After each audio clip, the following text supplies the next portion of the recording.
السلام علیکم ورحمۃ اللہ۔ کیسے ہیں آپ سب دوست؟ امید ہے کہ سب خیر آفیت کے ساتھ ہوں گے۔ اللہ تعالیٰ آپ سب کو اپنے حفظ و امان میں رکھے۔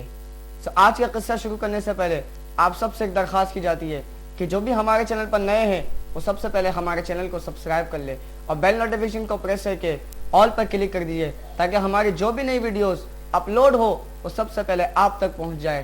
چلیے قصہ شروع کرتے ہیں۔ استاد اور شاگرد کے بارے میں آج کا یہ قصہ ہے۔ تو قصہ کچھ یوں ہے کہ ایک استاد اور شاگرد تھے۔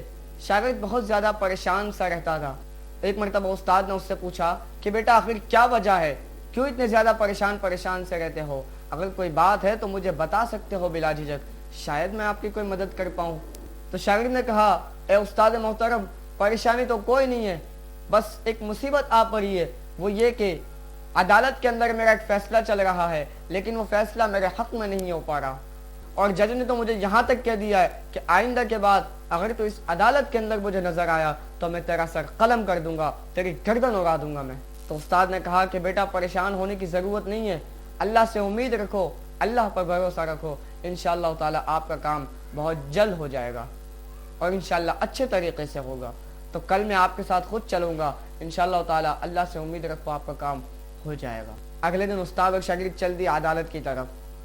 تو راستے میں ایک مسجد نظر آئی۔ استاد نے شاگرد سے کہا بیٹا 5 منٹ صبر کرو، میں 2 رکعت نماز صلاۃ الحاجت ادا کر دوں۔ تو وضو کیا اور 2 رکعت نماز صلاۃ الحاجت ادا کی۔ 2 رکعت نماز صلاۃ الحاجت ادا کرنے کے بعد مسجد سے نکلے اور روانہ ہو گئے عدالت کی طرف۔ پھر راستے میں ایک مسجد نظر آئی۔ استاد نے پھر 2 رکعت نماز صلاۃ الحاجت ادا کی، پھر روانہ ہوئے۔ پھر راستے میں مسجد نظر آئی۔ غرض یہ کہ راستے میں جتنی مساجد آتی گئی، استاد 2 رکعت نماز صلاۃ الحاجت ہر مسجد کے اندر ادا کرتے گئے اور روانہ ہو گئے عدالت کی طرف۔ جیسے ہی عدالت کے اندر پہنچے، عدالت کے اندر جج بیٹھا ہوا تھا۔ وہ جج ان کے استقبال کے لیے کھڑا ہو گیا اور ان کو اکرام سے بٹھایا، ان کی مہمان نوازی کی اور ان سے یہ کہا کہ آپ کا فیصلہ آپ کے حق میں ہو چکا ہے، پریشان ہونے کی ضرورت نہیں ہے۔ دونوں حیران ہو گئے کہ یہ آخر کیا ماجرا ہو گیا۔ جب وہ دونوں باہر آئے استاد اور شاگرد، تو شاگرد نے کہا ایسا کیا عمل کیا آپ نے کہ یہ اس کا دل پگھل گیا، اور جو فیصلہ میرے حق میں کرنے کو تیار ہی نہیں تھا اس نے میرے حق میں فیصلہ دے دیا۔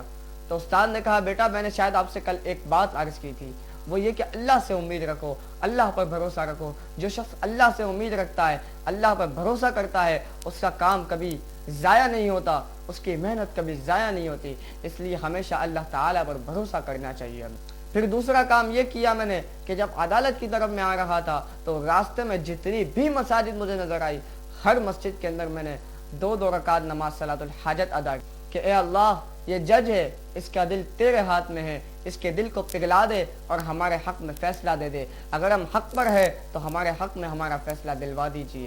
تو بس یہ 2 کام میں نے کیے، 2 عمل کیے، 2 رکعت نماز صلاۃ الحاجت ادا کی، اور میں نے آپ سے کہا تھا اللہ سے امید رکھو، اللہ پر بھروسہ کیا۔ یہ 2 کام کرنے سے آج ہمارا یہ فیصلہ ہمارے حق میں ہو چکا ہے۔ تو معلوم ہوا کہ ہمیں نماز کی پابندی کرنی چاہیے، کیونکہ کہا جاتا ہے نماز دین کا ستون ہے، نماز شیطان کا منہ کالا کرتی ہے، نماز مومن کی معراج ہے، نماز تو جنت کی کنجی ہے، نماز ایمان کا حصہ ہے، نماز ایمان کا حصہ ہے، نماز ایمان کا حصہ۔